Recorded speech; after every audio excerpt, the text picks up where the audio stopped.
This is always an interesting one because it's such a subject that we all have frequently come up with our family members, even in the most mildestly impaired patients. I oftentimes will have situations where agitation comes up. So I always like to sort of go through the definition of it. What are some of the reasons why people have agitation? And then what are some of the things that we can do to sort of mitigate the anxiety? Okay? Or agitation.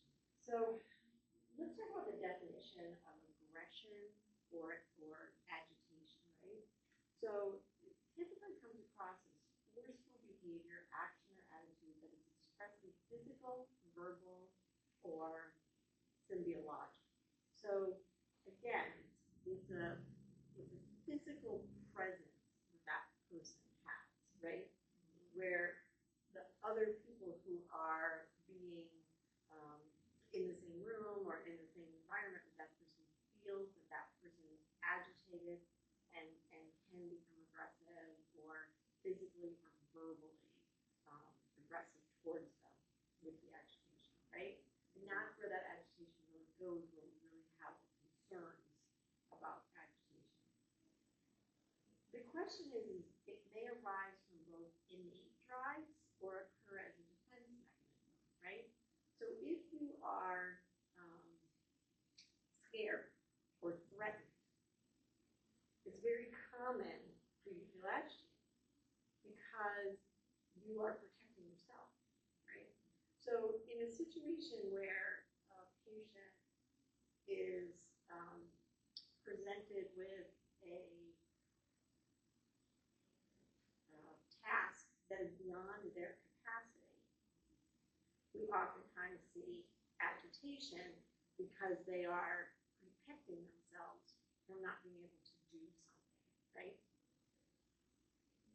The flip side of that is that's something we can see, but sometimes the agitation comes from someplace that we're completely like, where did that come from? Like we don't see what we call a trigger, right? We don't see something that necessarily precipitate the aggression or the agitated behavior.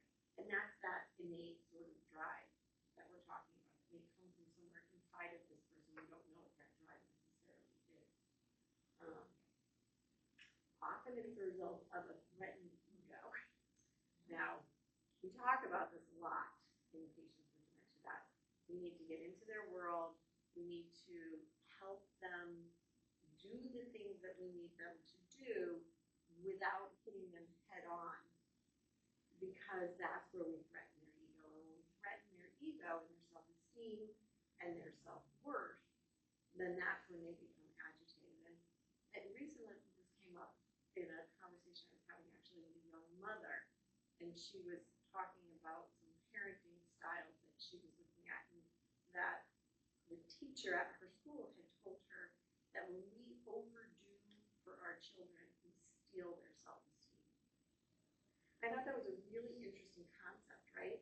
That we feel good about ourselves because we did that for our child, but our child doesn't feel like they have been successful in what they're doing. And so we have to be really careful with our dementia patients that we don't steal their self-esteem or threaten their ego, because we're likely to wind up with agitation.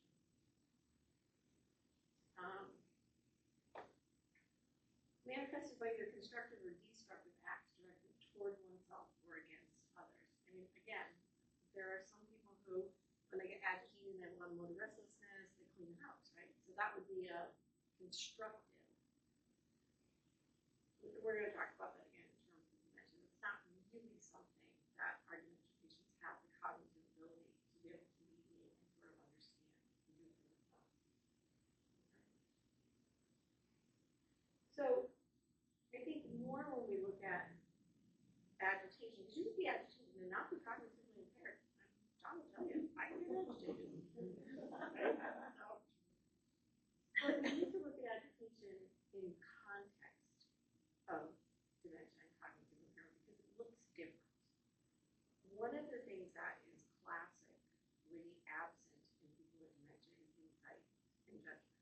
And we talk about this a lot, right? If they don't recognize that their behavior is outside the norm of normal behavior, right? And we can't try to bring them back into our world and say, oh, you shouldn't act that way, or this isn't an appropriate way to act, because they don't know that they're acting that way. Nor are they going to agree with us that they shouldn't be acting that way, right? So we need to be able to look at their behaviors and be able to identify when they're beginning to get agitated, so that we can then, as we move along later on, talk about some of the ways that we sort of treat the agitation so that it doesn't escalate to a point where maybe they are physically aggressive or violent. So one of the biggest signs of dementia of agitation is motor restlessness. So this is that constant movement. They just cannot sit down. And they'll sit for a second, and then they're back up again. And they're moving. And they do what Dr. Cummings talks about in a lot of her talks. They hunt and gather. They pick something up from this room, and they move it into that room for absolutely no reason at all, really. Like, why is some people tell me, like, you know, the placemats get put in the laundry closet, right? Or the gentleman had put the beaters for the mixer, right, up in the linen closet. Like, who thought that through? You know, just moving stuff around randomly, really for no reason, right? And this constant movement, just in really nice. I use the term uncomfortable in their own skin. You've seen people like that, right? They're just not comfortable. They just can't sit still. They just can't find a space in their brain that's making them comfortable to be able to sit. Emotional distress or dysregulation. So I think that emotional dysregulation is a big word, but it essentially means that their mood is all over the place, right? And a lot of times, you know, in the world of psychiatry, things get sort of misdiagnosed. People say, oh, I think she's bipolar because her mood changes all the time, right? I don't know if you heard people say that. The idea that somebody's mood can flip with a switch without really understanding why is oftentimes a sign of this agitation, right? That they just have this emotional distress. They can't articulate what it is that's bothering them, right? So now you start to see the picture of the person in your mind, right? They're moving around. When they're happy, the next minute they're yelling at you. Then they just can't quite get a handle on either their physical movement or their emotional feelings. Sometimes they're unwilling to talk. They just want to go off and be left alone, but yet they still want to be present in the room. So it's like, okay, like, you're not going to talk to me. You're not going to tell me what's wrong. You're not, going to even attempt, right? And sometimes it's beyond their capacity to be able to do that, right? Or sometimes all they want to do is at you about what it is that they're not happy about, or how you didn't do this, or how you didn't do that, or how, right? So there's that combination of unwillingness to talk, or talking, or over-talking. They're distractible. They're unable to concentrate. And this is where, and we're going to talk about this, until we figure out what the reason for the agitation is, we can't help the agitated person, right? Because if you decide that you're going to sit them down and have them do a puzzle, but you haven't figured out why they're agitated, and they're too distracted to be able to do that because whatever their need is hasn't been met, then that plan that you have, right, that intervention that you have to help them with their agitation isn't going to work. And that's, again, in the world of medicine, where we jump to treating something if we don't really know what it is that we're treating. That's when the diagnostic piece comes in. And you all, unfortunately, in your roles as caregivers, with people who can't always articulate what they're feeling or thinking or what their problem is, sometimes you have to be the diagnostician. What's wrong with them? Why are they acting this way? What do I need to treat or help them with before I can help with the agitation, right? They have low tolerance for things, and I hear this all the time. God bless my father, he had vascular dementia, used to do this to my mother all the time. She'd close the door. What are you slamming the door for? She wasn't slamming the door, she was closing the door. Absolutely no tolerance for the noise or the the movement of the car, that type of agitation. We've all seen that sort of what we call a disproportionate reaction, right? You know, spill the water and they start screaming at you, like, it's water. Like, nobody's dying, nobody's going to prison, like, there's no reason to get this upset over spilled water, right? So we see that sort of disproportionate reaction in times when the agitation is really building. We talked a little bit about the sudden mood changes, explosive or unpredictable anger. And this is, I think, one of the keys that I see a lot in family members, that they're oftentimes shocked as the dementia progresses, because mom is always very calm and very pleasant, and now all of a sudden she's got a horribly short fuse and everything sets her off and she's yelling about everything. And that was not her personality style previously, right? And then repetitive behavior. So it gives you an idea of why, when you're agitated, you would do a repetitive behavior. Nervousness. Nervousness, right. But what are you trying to do with the repetitive behavior? You're trying to soothe yourself. That's correct, right? So rubbing your nose like this. You'll see people do this, right? Or pillow, where they rub their hands together, or rubbing their arms, or up and down, up and down. These are what we call self-soothing behaviors. Rocking. You'll oftentimes see that as well. You know, they're standing there with their walker and rocking back and forth, and you're trying to figure out, that's themselves trying to be able to soothe themselves in that situation.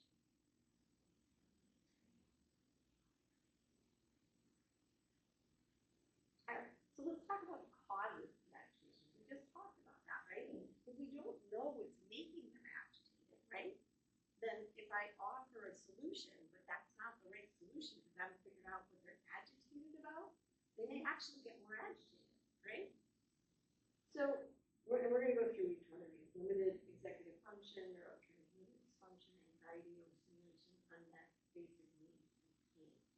So let's start taking these apart a little bit.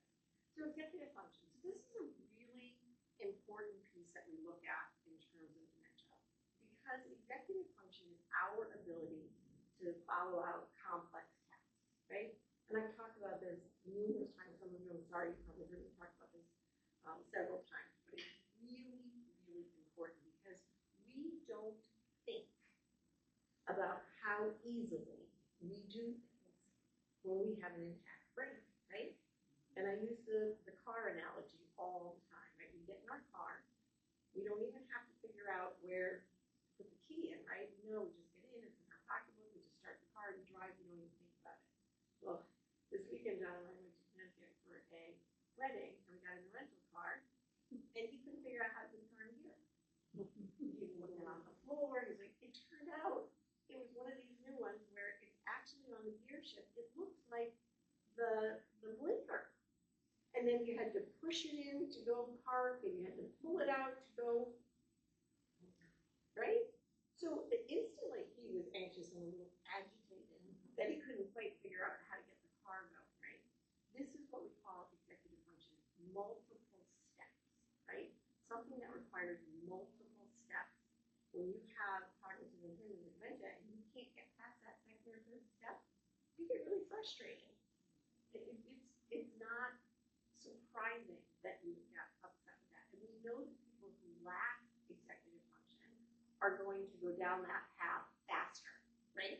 They're only going to get to step 2 or step 3, and they're going to be agitated. I spent yesterday 8 hours, actually, yesterday being an expert witness on a case for a gentleman who, at 82 years old, 6 weeks before the end of his life, moved over $1 million to his girlfriend's bank account. And so the premise was he was cognitively impaired. Was he susceptible to undue influence? Well, one of the things that the family had presented was that he went from a paper calendar to a digital calendar. Now, what patient who has cognitive impairment do you know? Right? No.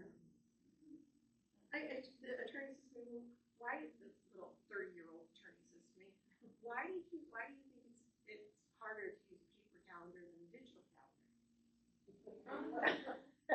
I said, okay, well, a digital paper calendar, you like this.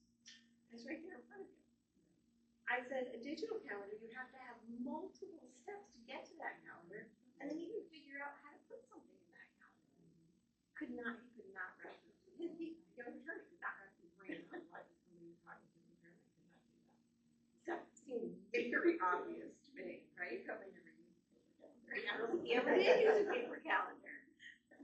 So again, executive function is our ability to plan and prioritize, right? You don't put your clean clothes on before you get in the shower, right? You put them on after you get in the shower. Task initiation. Taking a shower. I have a patient at one of my facilities that I just left this morning, and the staff says to me, she won't take a shower. Nope.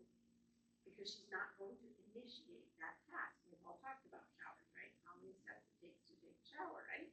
So I'm not going to initiate the task that's 40 some odd steps because it's overwhelming and anxiety producing for me, right? Emotional control.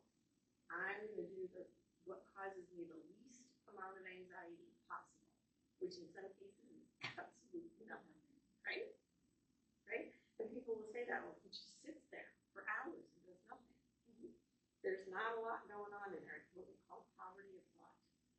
And they're doing that as a self-protective mechanism so that they're not challenging themselves. They're not anxious to do that. Working memory. You need to have working memory, right? That's what we talk about in the car. Working memory. How do I do this, right? How do I even start this thing? How do I put it in here?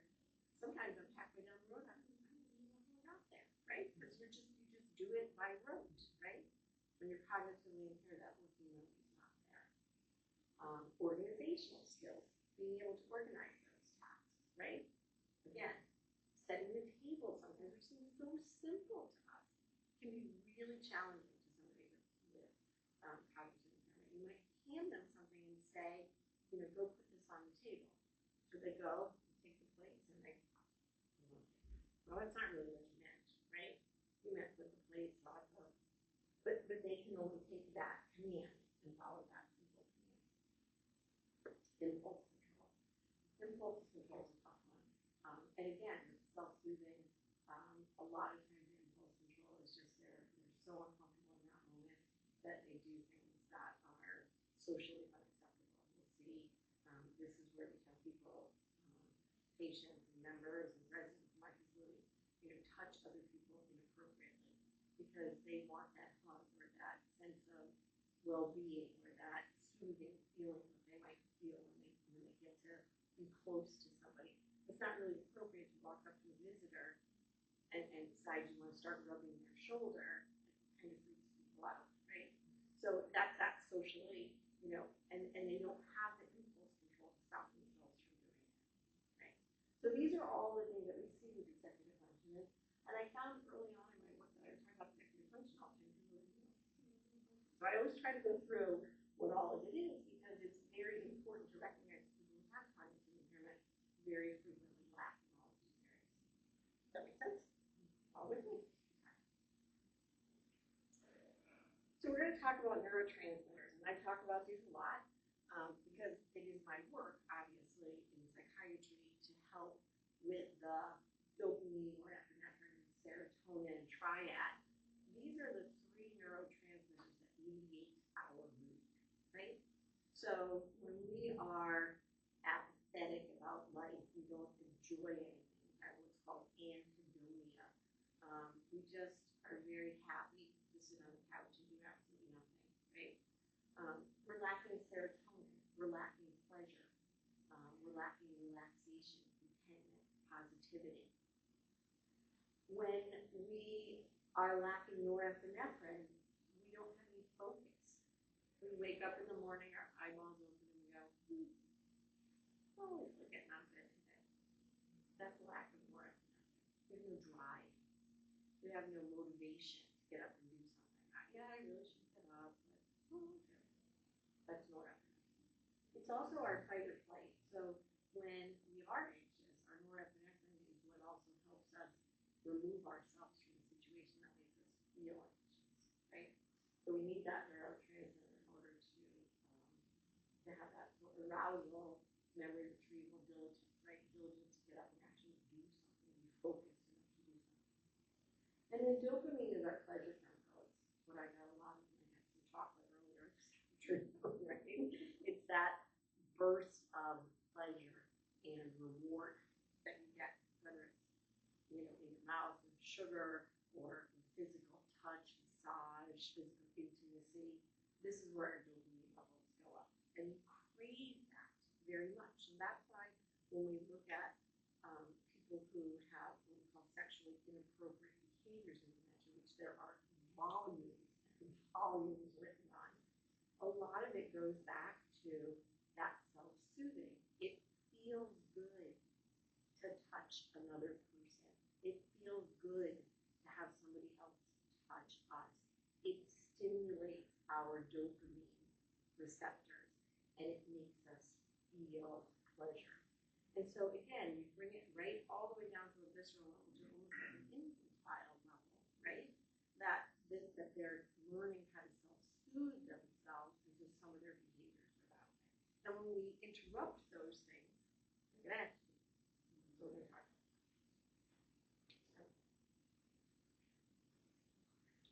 All right. One of the biggest reasons people get agitated is because they're anxious. And I've talked about this many times. Anxiety is the number one mental illness that I treat in patients with dementia. Depression is secondary, okay? Depression is secondary, but anxiety is number one. And the reason that they feel anxious is because they can't understand the situation that's going on, right? If somebody walked up to you and was talking to you in a language that you maybe only understood every third word, right? And they were trying to tell you to do something, and they just kept repeating it over and over again, and they were standing over you. This is the other thing that my staff does in some of my communities. They'll come over to the resident and be like, okay, it's time to have lunch now. How do you feel when I'm standing like this? Right, right, right? And they don't realize that physical presence of them standing over that person, nobody likes that. Nobody likes to be feel like that. And so they get anxious, right? So there's our physical presence and how we approach our family members with dementia or loved ones with dementia, and also how quickly we ask them to respond to things. Sometimes it can take 15 seconds for somebody to respond to a command that we're giving, right? So if I say, can you please stand up?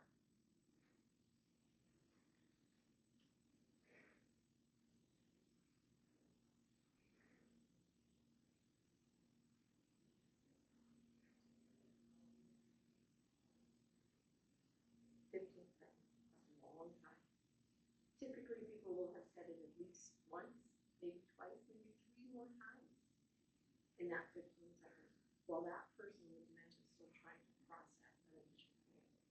That would cause anxiety, which will then cause agitation. So it's that feeling of worry, nervousness, or uneasy, typically about an imminent event or something with an uncertain outcome. I don't know what she wants me to do. She's telling me to do something that I don't understand. And then the mental condition characterized by excessive apprehensiveness about real or perceived threats. So that's true of like your cognitively intact folks in terms of apprehensiveness about real or perceived threats. But when you have dementia, your ability to perceive what's real and what's perceived is not intact, right? So somebody may come up to you and you would arbitrarily assume that they're trying to hurt you when they have no intention of doing that at all. Because your perception is impacted by the disease process. Avoidant behaviors. So again, we talked about that. I'm not going to take that shower. I'm just going to avoid that. I'm not going to do it because it just makes me feel anxious. And sometimes we'll have physical symptoms. So if we're scared, right? We're really fearful that somebody's going to hurt us, or that we're, that somebody's not coming to pick us up. This is what we go through from 3:30 to 4:30, right? When is my daughter coming? You can literally see anxiety in their, in their faces, and their heart rate go up, and they get a little flush because they're anxious about what's worrying them, and whether or not it's truly a threat or just a perceived threat. It really doesn't matter to them. It's a threat to them, right? Again, perception is their reality. So, so let's talk about treatment for anxiety. So typically there are non-pharmacological treatments for anxiety, such as cognitive behavioral therapy, right? So that's where you ask the person, what is it? What are the events that trigger your anxiety? Now, our mildly cognitively impaired patients can actually tell us sometimes what triggers their anxiety. Many of them, for our caregivers and our spouses, it's when the wife is in the room, right? So we talk about the Velcro husband who's like literally stuck to you and they have to be with you at all times because if you're not in their vision and they're anxious. So sometimes I can talk about that. And the problem with cognitive behavioral therapy is that you have to have enough cognition to actually recognize what the feeling is that you have and then understand that emotion and then be able to change your behavior. Most people, even with mild cognitive impairment, can't do that. But caregivers can do that. Caregivers can look at, okay, why am I feeling anxious about this situation? Is that real? Is that a real emotion? Is that really going to happen? And then adjust your behavior and your thought process to how that is. Does that make sense? And then we can do things that we know breathe our own natural endorphins, right? So those are our own natural neurotransmitters. So yoga, exercise, meditation, which are not always possible for patients with dementia, right? So instead, treatment must be based on the person's ability to engage. So some treatments may be very useful. So soothing music, right? If they're anxious and they